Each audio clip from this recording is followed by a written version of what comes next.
Hey, y'all. Welcome back to the Short Term Show. Today, I'm super excited to have on a good friend of ours being mine and Luke's, Mr. Patrick Andrus. He is a very successful short-term rental. They live in Alabama, and just really excited to interview him today. I already know his story, but excited to share it with all of y'all. So how's it going, Patrick? It's going great today. How about you, Avery? Doing pretty good. Can't complain. So do you want to just start off by just introducing yourself to our audience, telling us a little bit about yourself and how you got into investing in real estate?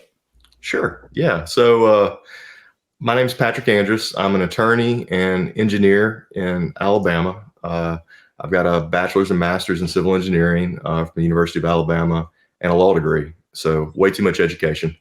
And me and my wife, we got married in 2018. We moved she was in Birmingham. I was in Tuscaloosa at the time. We moved to Montgomery. And we're on vacation. And she says, "Hey, what do you think about real estate?" And in the middle of vacation, I'm like, all right, well, let's get into it. We started reading books. This was about a year after we got married, and we started reading books. And that was in March of 2019. And by April of 2019, we have bought our first property after analyzing hundreds of deals.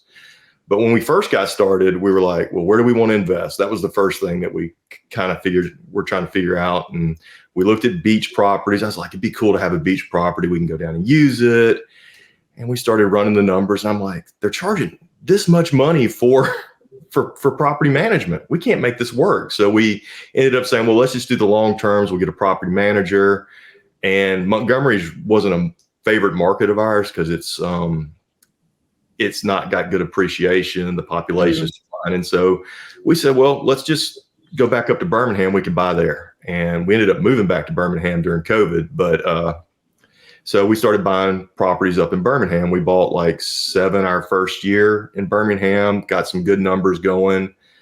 And COVID hit and we were going to make our first big deal. And that was a absolute triple net industrial. So we ended up getting that under contract March of 2020, closed in May of 2020, the height of the COVID pandemic.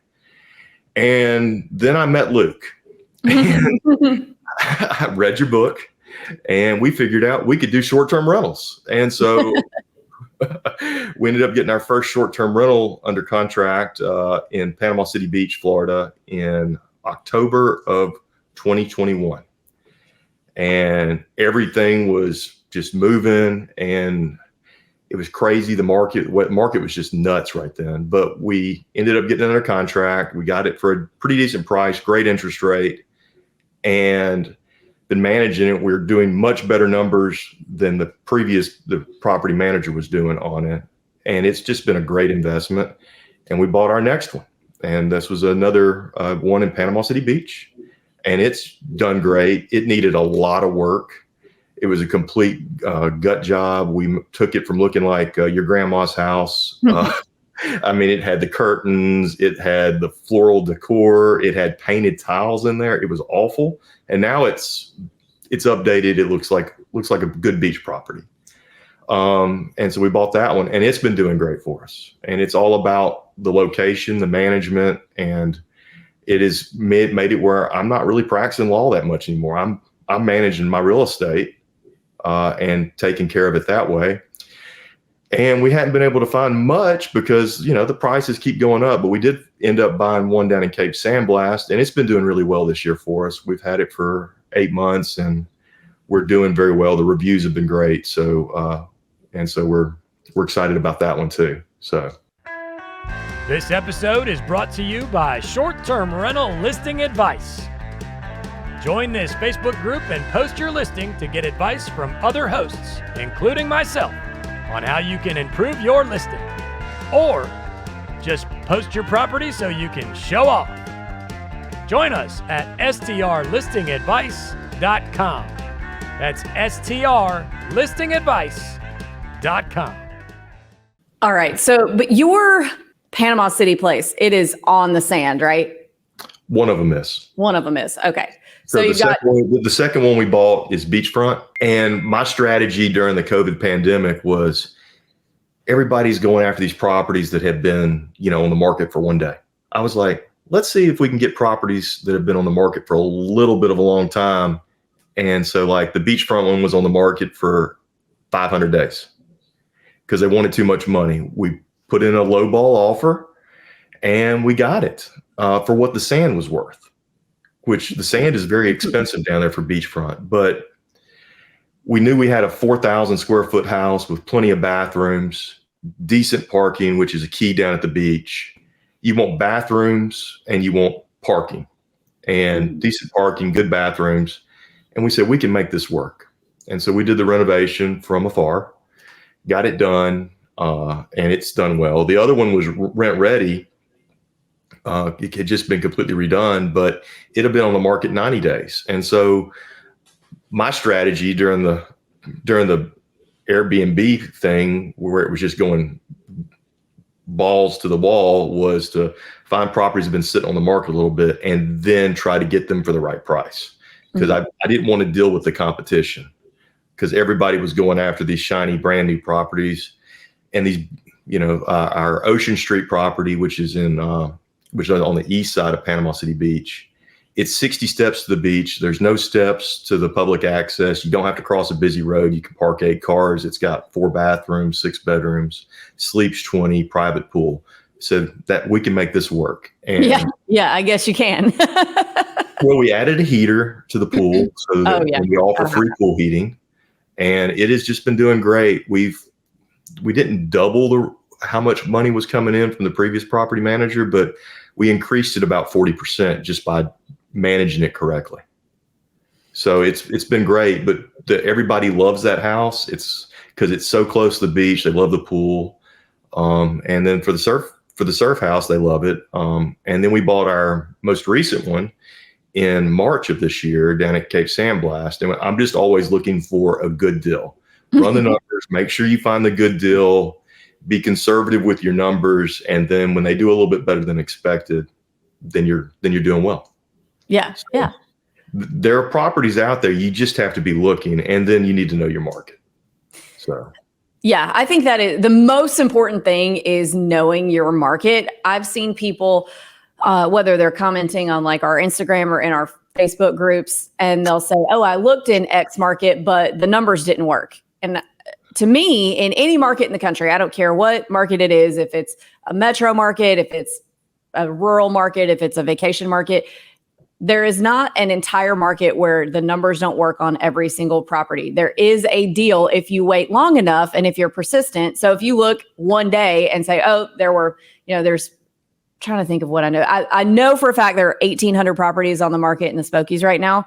So you're telling me if all 1,800 of those that you looked at on one day didn't work, that's not enough days of looking. So it's impossible for the numbers to not work in an entire market. You can find a deal. It might need updating like you did, like your property, you got it for the price of the sand, and you were able to update it to get it to a point of being a really nice place for people to stay that's being really successful for you. So I think the most important point I want people to hear out of your story that you just told is that there are deals everywhere. There are deals in every market. You just have to be patient and persistent to find them.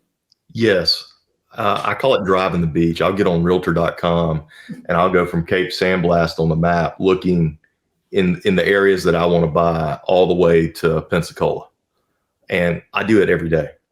Every day. Because and once you start doing it every day, you go, well, I've seen this one doesn't work. And so you can just skip over. But for me, we've actually driven this too. And we're like, well, we want to be on no busy street to cross. It doesn't have to be beachfront, but no busy street to cross. If it's not beachfront, it needs to have a pool and it needs to have good parking. I personally don't like dealing with HOAs, so I skip the condos. I know there's some good deals out there on condos, but there's also the new Florida law coming through, which probably have even better deals on condos. So I may start looking at them with the new Florida law that is going to hit people with assessments, but that may make it where the prices come down and the numbers get even better on condos. So I may start looking at those. But I have this criteria of what I'm looking for. I put my filters in on realtor.com and I just drive the beach every day. and look at it. And then for my long terms, I'll go to my markets that I look for good school systems in my long terms, and I do it every day. And once you start doing it every day, it takes 20, 30 minutes because you see it every day. You just exclude the ones you've already seen. Yeah. Or it's been sitting on the market for 180 days. Well, maybe they're getting a little hungry to make a deal. Yeah. And I mean, and this is something, if people are like, oh, I don't have time, get up 30 minutes earlier. And really all it is messing around on Zillow while you're drinking your coffee. It's not this big, doesn't have to be this big task that you have to do. It's let's just look at some properties. I mean, I do it every day too. I'm like every day I pick a different market every day that I have no intention of buying in. Sometimes I always have a small intention of buying, but Luke sometimes squashes that intention of buying. But my wife does the same. Yeah. There's got to be one of those in every relationship. Yes, definitely. But yeah, it's every day. I get on there and I look because there's deals out there. You just have to have your finger on the pulse, as some of my friends like to say. Once you know what's out there, you know what works, you've been in the market, and you can underwrite the deals yourself. So just taking a look at it is very important, and just looking every day. And the more deals that you're running the numbers on, the easier it gets. It's gotten to the point where, day one, when we first started this, I'm looking at all these long terms. I'm trying to do my little spreadsheet. Now I just look at it, I go, this works, this doesn't work. Because I've run it so many times, it's now working in my head for me. Yeah, so you eventually can just eyeball it. Yes, exactly. And then if it looks like it works in my head, then I'll get to the spreadsheet now instead of just running every single one through the spreadsheet. And then the other thing I would tell people that are looking is drive the markets you're interested in once you settle on a market. That way you know what you're looking for. Like in the Smokies, I've heard Luke talk about, you want to be in Wares Valley, you want to be within 30 minutes of Dollywood or whatever. So go drive it and take a look. At the beach, you want to be close to the beach. Right. It sounds simple, but its location is what we're offering. A good location. If you're in the Smokies, you need a view. If you're at the beach, you need to be close to the beach so people can go to the beach. Right. I agree. The location really is the most important thing. The things that can't be changed or updated about a property, like a view or the location, are the most important things. Anything else you can change and update. And speaking of that, I want to get back to your first, well, maybe all of them, but you mentioned this about your first Panama City one, that you were able to really improve on the income from what the previous manager was doing. And I think this is a little bit of a double-edged sword for investors, I think, because some people will go, oh, well, I'm going to be able to do better than that manager, so I'm going to buy this. And they don't do anything to it. They don't change anything. They just slap it on Airbnb and expect to do better than the previous manager. And then they're disappointed. But then some people cling way too hard to the previous management numbers and think, well, this doesn't make sense because it's only done, this beach property is only done $60,000 this year. And that doesn't work if I'm buying a $2 million beach property that's only done $60,000, when you can very clearly see that, okay, this manager's got a crappy website. They're not on Airbnb, all these things. So how do you kind of figure out, okay, is this something that I can improve upon, or do I need to hang on really hard to the numbers that they're doing currently and analyze that way? So down at the beach, first thing I look at is what is the furniture in there. Like in the first one we bought, they had some ugly table and some like the TV piece in the main room was huge. It was looked like it was like with the big old square TVs back the way they used to be square instead of now. So we're like, we can change a couple pieces of furniture, and we bought them from Facebook Marketplace for almost nothing and took them down there ourselves and put them in. And they didn't have a pool heater. They had a spa and a pool, but no pool heater. I said, well, we can improve revenue here by adding a pool heater, because then we can increase occupancy in April, September, October. And so we've done that. And then the other thing is take a look at how many days they're renting for. He was renting by the week, which means he was getting less of a rate because some people can't afford to come for the entire week, but they'll pay a little bit more to go for 4 days. So we do a 4-day minimum with a 3-day gap. Is what we do. And it's really common down here, guys, on the Florida Emerald Coast for Forgotten Coast too, for the big property management companies to require a 7-day stay. So that's why that's significant that Patrick offers the 4 days for a little bit more, because it's hard to find. And the other thing we do allow pets. So I think so many people want to bring their pet with them. I know that a lot of people don't want pets in their rentals, but that helps us stand out also. So we offer free pool heating at this place. We allow pets, and then we built the reviews up. And so that's the next thing is you have to build the reviews up. And once you get the reviews, you have to be, you have to communicate very well with your guest, be super nice with them. Remember, you are offering a place to stay, and you're hoping that they're going to be good guests, but you want to be a good host too, and to treat people the way they want to be treated. And I found that if you communicate with them, you talk with them, if there's an issue, like last night, the pool heater fan stopped working. So I'm on the phone with my pool guy, and he's out there at 8:00 at night trying to help him get it working so that this guest at that property can have a good experience for the week he's there. And so, just being very active. I make sure now I put my phone down from 5 to 7. I don't look at it. But after that, when I get the kids to bed, I start looking at it, see if there's any emergencies or whatnot, because the guests are always wanting to communicate with you from 7 to 10 is what I find. It's not during the day. It's from 7 to 10. During the day, they're at the beach. Right. So, but I get my wife to bed. I get the kids to bed because they're very young. And then put Michelle to bed.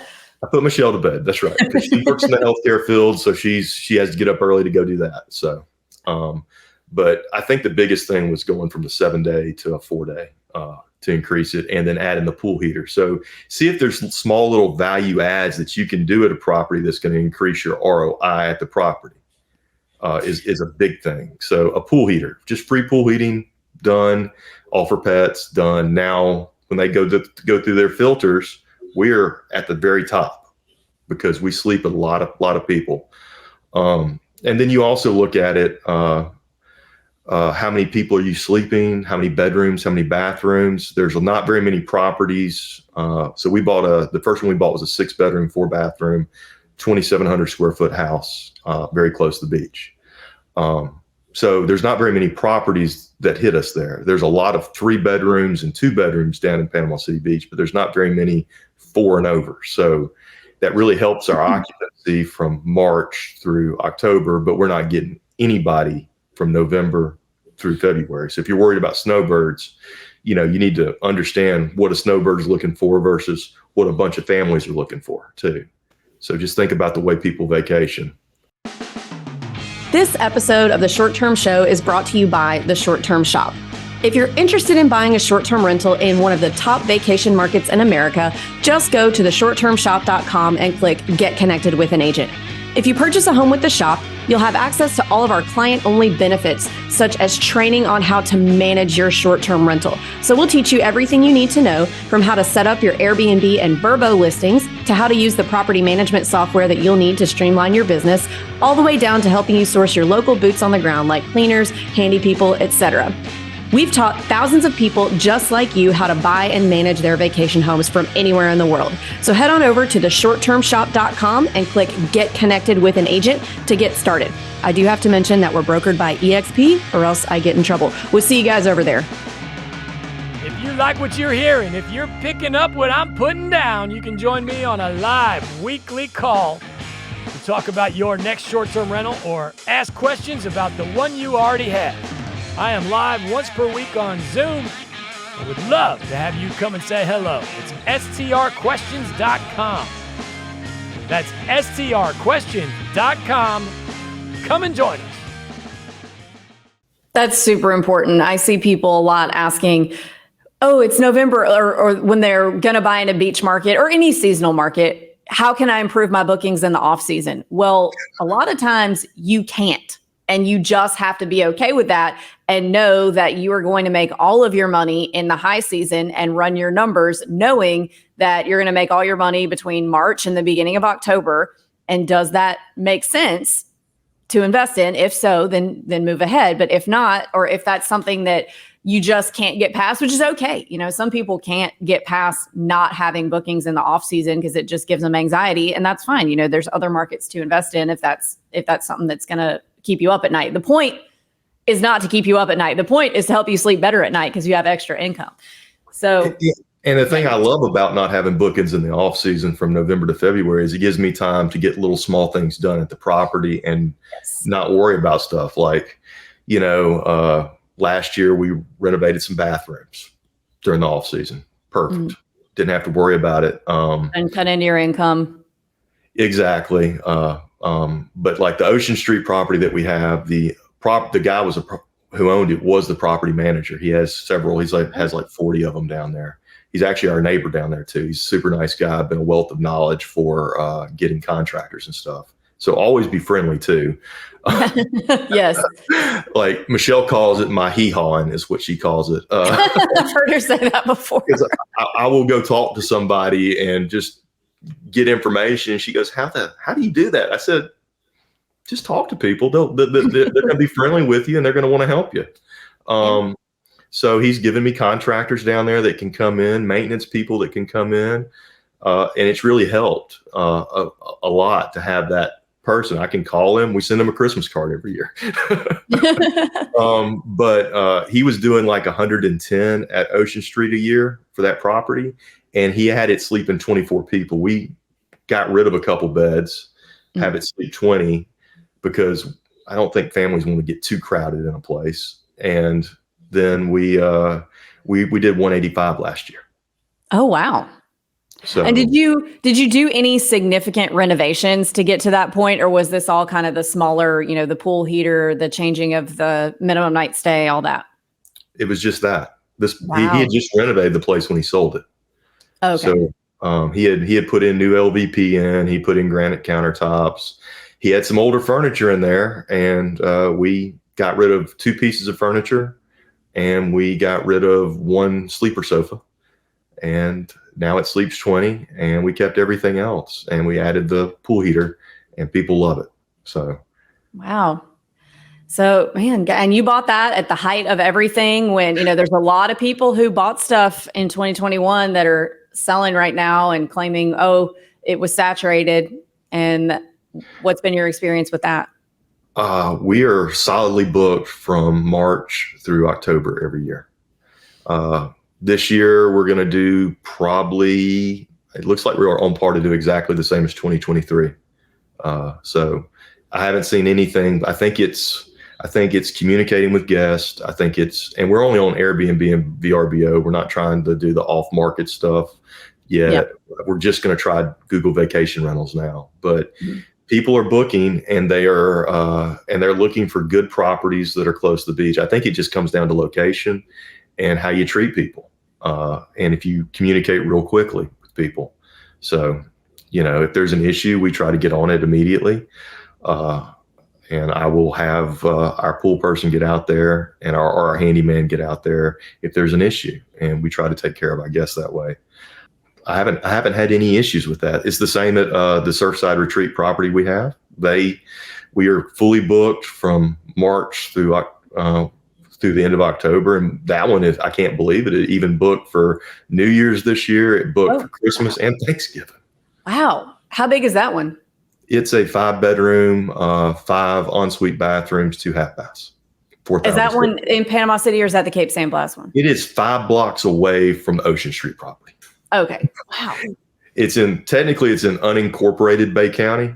Mm-hmm. And there's no HOAs, nothing in the little area. And it's just a very quiet area.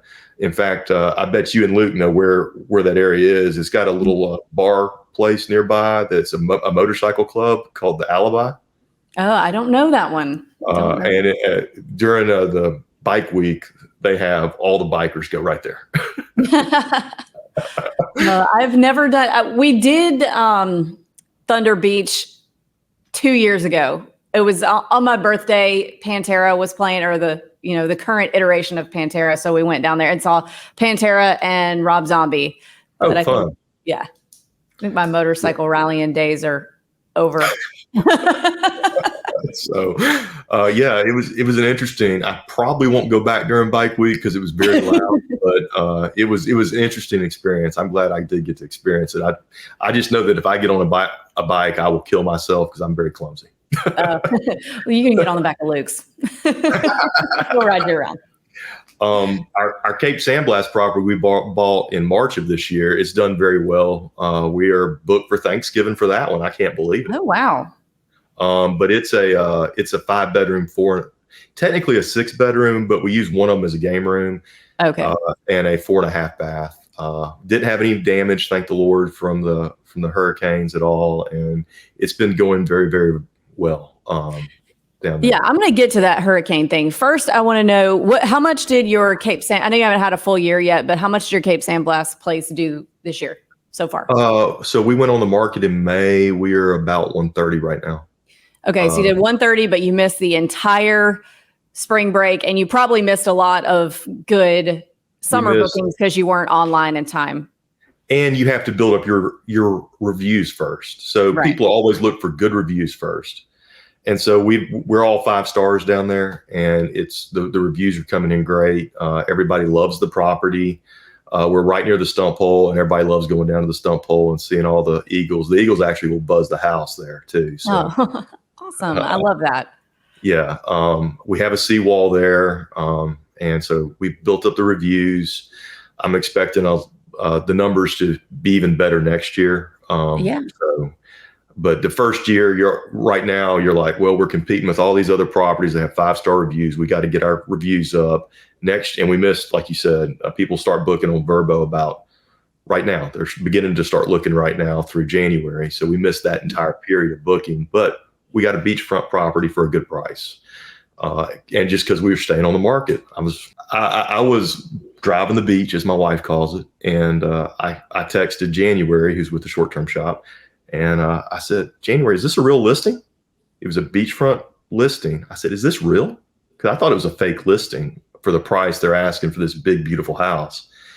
And it was real, and we got it. And because we got under contract January, closed in March.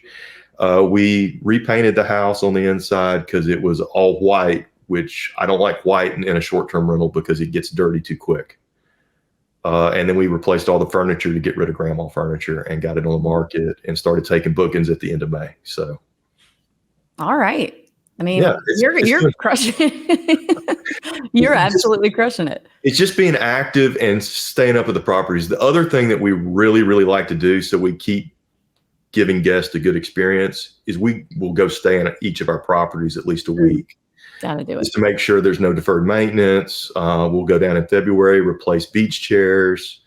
We replace the grills every year because we just can't keep them. The salt air kills them. Right. Yeah. Really and just see what needs to happen and then get people out there to get stuff fixed. So let's talk about hurricanes. So you, like me, have properties kind of all along the Florida coast. And a lot of people are like, oh man, I don't want to invest in Florida because of hurricanes, which is a completely valid reason to not want to invest in Florida. But how do you deal with that? How do you prepare for that? I have my handyman come and put the outdoor furniture inside to get the grills away. If we know a hurricane's coming, they'll put stuff up. And then I have insurance, and that's what insurance is for. I'm not as worried in Panama City Beach about the flooding, like the storm surge, because we're a little bit higher up. So I have just the $500,000 replacement cost flood insurance there. At the Cape, it's in an interesting zone. I don't know if you've heard about it. It's called a COBRA zone, a Coastal Barrier Resources Act zone. Yes, explain to our listeners what that is. Yeah, of course. So it's the government does not allow you. Normally, when you buy flood insurance, it's a government-sponsored plan. It's a FEMA plan. Okay. If you're in a COBRA zone, which is a Coastal Barrier Resources Act zone, you cannot buy government insurance for flood insurance. So you have to go to the private market. And so we went to the private market, and, we have to have, because we're in zone AE, we have to have the government level of it. So that's 250. So you buy your 250 at that level. And then they said, well, we can offer you full replacement costs for your property for double the price. And the price wasn't that bad. I was like, okay, we're right next to the ocean and we're in a flood zone. That makes sense. So we went ahead and had full replacement cost insurance. Kind of the opposite of what Luke and y'all did at y'all's property in Cape San Blas. Y'all got it out of the flood zone. Yeah. So when Helene was coming through, Luke's texting me and I'm like, yeah, I'm not that worried. He's like, why are you not worried? I was like, I've got full replacement cost flood insurance. If something happens, I'm covered. So it kind of takes away the worry about it. And when I ran the numbers for the property, we're good with paying for full replacement cost flood insurance every year with the numbers we're getting. Yeah. So and that's kind of my answer too, is like insurance and prayer. It's you're either comfortable with it or you're not. And that's okay. There's other markets to invest in. But the thing about Florida, especially this part of Florida, is the water is so beautiful here that the amount of tourism and the security that I have in the fact that people will never stop coming here. Lots and lots of people will never stop coming here because of that water. Exactly. That, we can deal with a hurricane here or there, knock on wood. Well, there's always something in whatever market you're going to be in. Right. For my long-term rentals up here in Birmingham, we're worried about tornadoes because we're in Tornado Alley here in Alabama. If you're out in California, it's wildfires and mudslides, earthquakes. I mean, every market's going to have something different that is a big worry in that market. So that's what insurance is for. And we just, every market's different, but everyone's going to have some sort of dangerous thing happening in that market. So that's why you get insurance, is to protect against those kind of items. And so don't be afraid to use insurance because that's what it's for. Yeah, totally. Well, Patrick, before we move on to the last 3 questions of the show, is there anything about your story that you feel like the listeners would benefit from hearing that we haven't covered yet?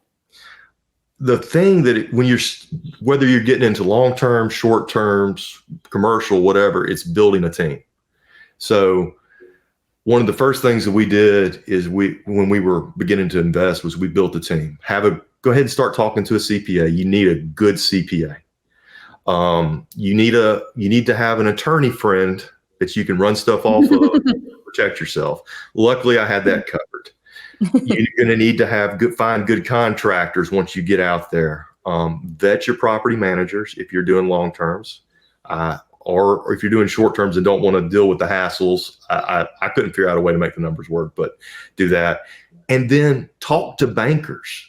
They will tell you how the finance system works, because it will make you pull your hair out, obviously, if you have to deal with it.